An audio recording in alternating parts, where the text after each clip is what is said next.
Bir gün sahabelerden biri Allah Resulü sallallahu aleyhi ve sellemin yanına gelir. Buyurur ki, ey Allah'ın Resulü, ben sizi çok sevirəm. Allah Resulü başını önüne əyir ve deyir ki, biraz yaxşı düşün. Həmin şəxs deyir, ey Allah'ın Resulü, ben sizi çok sevirəm.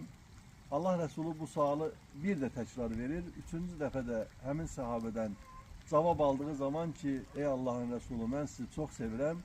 Allah Resulü buyurur ki, bu zaman bəla köynəyini geyin, fəqirlik köynəyini geyin.